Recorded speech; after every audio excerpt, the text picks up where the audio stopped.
I'm not going to motivate you, I'm not going to comfort you, and I'm definitely not here to tell you everything will be okay. If that's what you're looking for, this video isn't for you. Let me ask you something uncomfortable. Right now, in the first seconds you're here, have you ever experienced real déjà vu?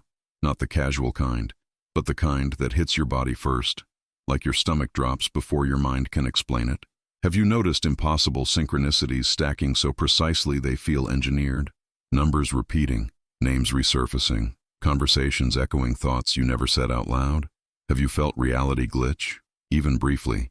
Time stretching, compressing, slipping sideways, like the clock didn't just move forward but bent? If you've experienced any of that, hear this clearly. You're not crazy, you're not broken, and you're not too spiritual or too analytical. You're perceiving something most people are trained to ignore. And if your chest tightened when I said that, if your breathing shifted just slightly, stay with me. This isn't for everyone, but it might be for you. Rock bottom isn't a phase, it's a boundary. A line consciousness crosses when pretending becomes more painful than truth. Think about the moment you stopped asking for help, not because you didn't need it, but because you realized no one could follow you there. That moment wasn't despair. That was the interruption. Here's what never gets said out loud. When people talk about spiritual awakening, they describe light, clarity, peace. That's not how it starts. It starts with erasure. Jobs vanish. Relationships dissolve. Identities you spent years building suddenly feel hollow. Not slowly, not logically. Pieces of your life are just gone. And what unsettles you most isn't the loss. It's the strange calm that follows.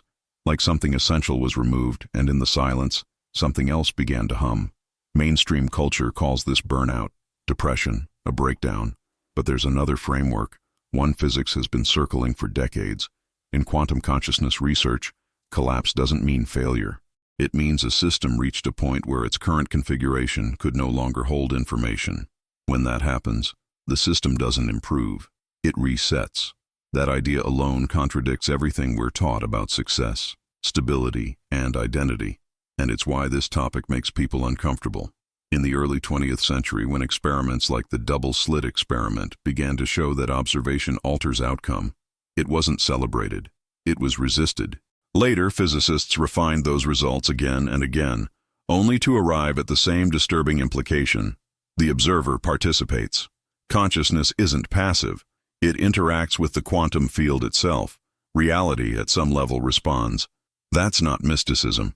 That's physics. And yet, papers exploring these implications were rejected repeatedly, sometimes more than a dozen times, with comments like, too metaphysical, outside acceptable scope, or insufficiently material, not because the data failed, but because the consequences were unacceptable. A world where perception influences reality is a world that can't be fully controlled. Here's where it gets personal. If you've felt isolated lately, like people don't quite recognize you anymore, it might not be a personality issue. It might be frequency. In complex systems, coherence matters. When systems operate at incompatible frequencies, they interfere with each other. Translation. You feel alone because you're operating differently. Not better, not worse. Different. Your subconscious mind registers this before language does. It shows up as restlessness, as a pull toward quiet, as intolerance for noise that once felt normal. You're not losing motivation. You're losing resonance with a story that no longer fits. If reality responds to observation, then what you attend to shapes what becomes real. Observer effect, reality creation, hidden reality. These aren't slogans, they're clues. And if your life collapsed, it may not be because you failed. It may be because you reached a boundary you were never meant to cross asleep. I'm not here to resolve this yet. I'm here to tell you the interruption wasn't punishment. It was precise. Stay with me. What comes next explains why rock bottom had to happen before you could notice what's been watching back the entire time. Do not listen to this passively. If this reached you, it's because something already ended, whether you're ready to admit it or not. Leaving now doesn't protect you. It only delays what already started. Stay. Not because I'm asking, because walking away won't undo the interruption. People describe it as burnout, depression, losing everything. But notice the pattern. It always hits at the exact moment adaptation fails. Not when you're weak, but when your old identity can no longer sustain the pressure of awareness expanding underneath it. Here's where physics quietly enters the room. In 1927, Werner Heisenberg published the uncertainty principle, proving that at the quantum level, measurement doesn't reveal reality, it alters it. Observation changes outcome. That wasn't philosophy, it was math, and it broke the idea of an objective, stable world. Decades later, in 1961, physicist Eugene Wigner pushed it further. His work showed that quantum systems don't fully resolve until they are consciously observed. Reality doesn't finish forming until awareness participates. The implication was so disruptive that many papers were dismissed as too metaphysical. One proposal was rejected 14 times. Same math, same results, wrong implications. Now connect that to you. When your life collapsed, motivation vanished, desire flattened, time felt distorted. That wasn't failure. That was constraint. Reality removing all escape routes forward. In quantum terms, excess possibilities were collapsing. The subconscious mind could no longer sustain parallel identities. That's why déjà vu became physical. Why synchronicities stacked too precisely. Why reality felt thin, almost transparent. In the double-slit experiment, particles behave like waves. Infinite possibilities, until observed. Then they snap into a single outcome. Choice deletes futures. That's reality creation at work. And entanglement later proved distance doesn't matter. Information moves outside space and time. So when your frequency shifted, old timelines became incompatible. Relationships dissolved. Goals evaporated. Not because you failed, but because your vibration no longer matched the hidden reality you were living in. Nobel Prize winner Max Planck said it plainly. I regard consciousness as fundamental. That line is never emphasized in school. Ask yourself why. If this mirrors your experience, don't summarize it. Describe it. Comment with the exact moment reality shut you down. What vanished, what changed, what felt wrong. Details matter. Others will recognize themselves in it. And stay alert now, because this is where it gets stranger. Because this is where it gets stranger. In 1982, at the University of Paris Sud, physicist Alain Aspect ran a Bell inequality experiment that quietly detonated classical reality. On October 21, 1982, his team confirmed that entangled particles instantly changed states regardless of distance. No signal, no delay. Faster than light. The result was repeatable and verified. Space did not matter. Time did not matter. The quantum field behaved as if separation was an illusion. Mainstream physics labeled it non-locality and moved on, but the implication was devastating. Information exists outside space-time, which means consciousness is not produced by the brain. It interfaces with reality beyond it. Now bring this back to your experience.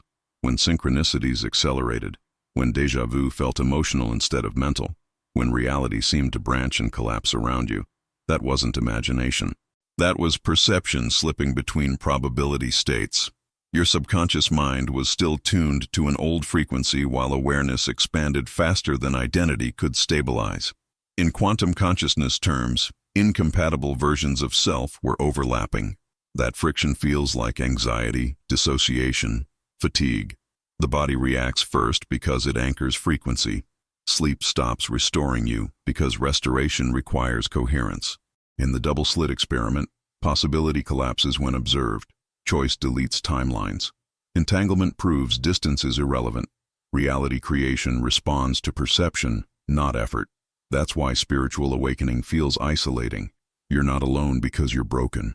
You're alone because you're operating at a different vibration, and interference became intolerable.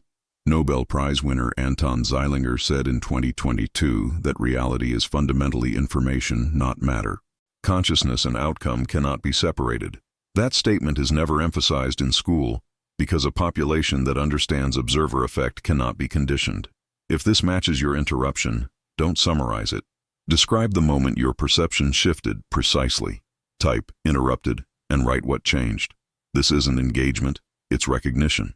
And stay present now, because here is where everything changes. Because this is where everything changes. In 1997, at the University of Innsbruck, physicist Anton Zeilinger and his team conducted an experiment that shattered classical assumptions about reality. On March 14, 1997, Zeilinger's group performed an entanglement swapping protocol, effectively teleporting the quantum state of one particle onto another particle that had never interacted with the original. The result was verified and published. Particles separated by space could instantaneously share state information through entanglement alone. That wasn't noise. That was reality. What this implies is disturbing and deeply personal. Distance and time are not the barriers you experience them to be. They are emergent illusions of the nervous system trying to enforce separation where none exists in the quantum field. When you felt a déjà vu that felt like a memory bleed from another life, or synchronicities so precise they feel scripted, you're sensing jitter in the underlying probability waves collapsing into your conscious experience. That's not imagination.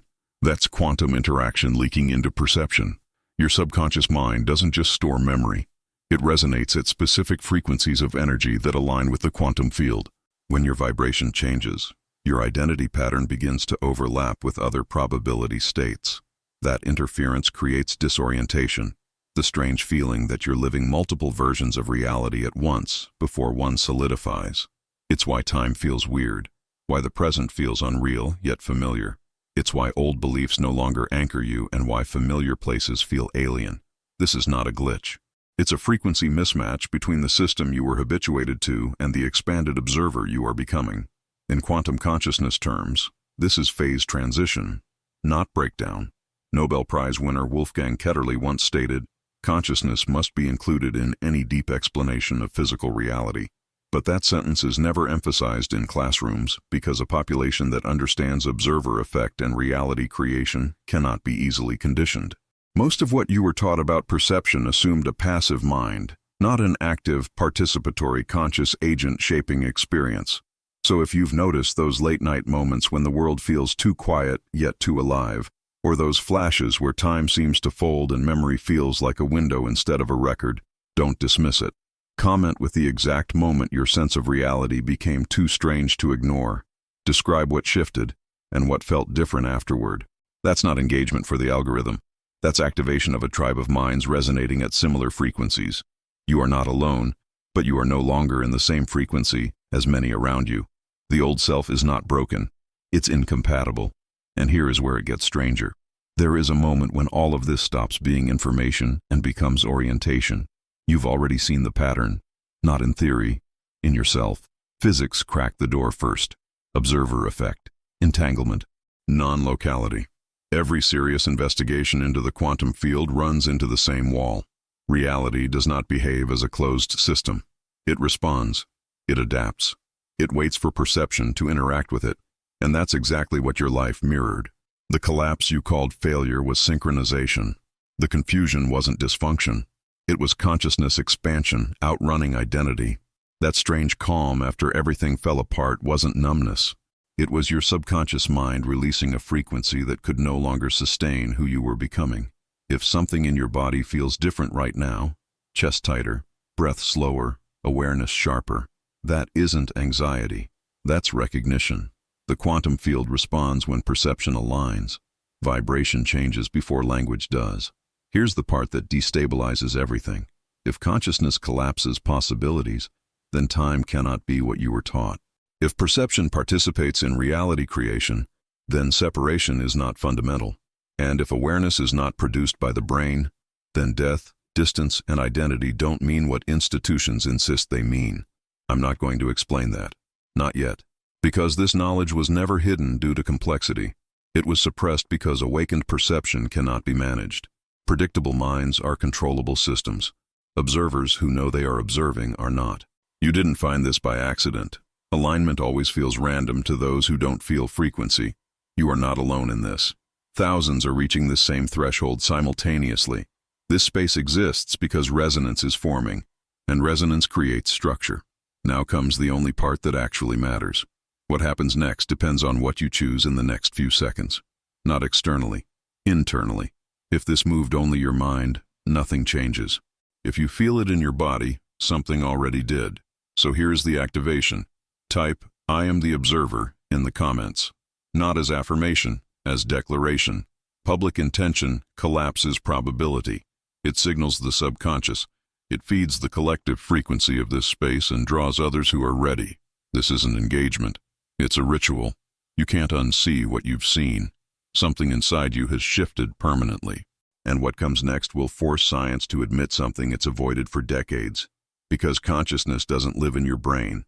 If you're still here, understand this clearly. Nothing in you stayed neutral. Your subconscious already moved before your logic could interfere.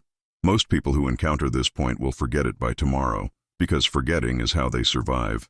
Some will feel uneasy and try to explain it away, but a few will recognize that something irreversible just happened, that there is no clean return to who they were before this interruption. If that's you, subscribe now. Not to follow a channel, not to support content, but to mark the exact moment where the old pattern broke. This is a timestamp, not a preference. Then comment, I crossed it. Not for engagement, not for visibility, as a signal. Signals collapse probability, and others who are already close will recognize it instantly. And if someone disappeared from your life after hitting rock bottom, not drifting, not arguing, but vanishing, send this to them, not to help them, not to save them, as confirmation, because if they cross the same line, they won't need an explanation. They'll feel it.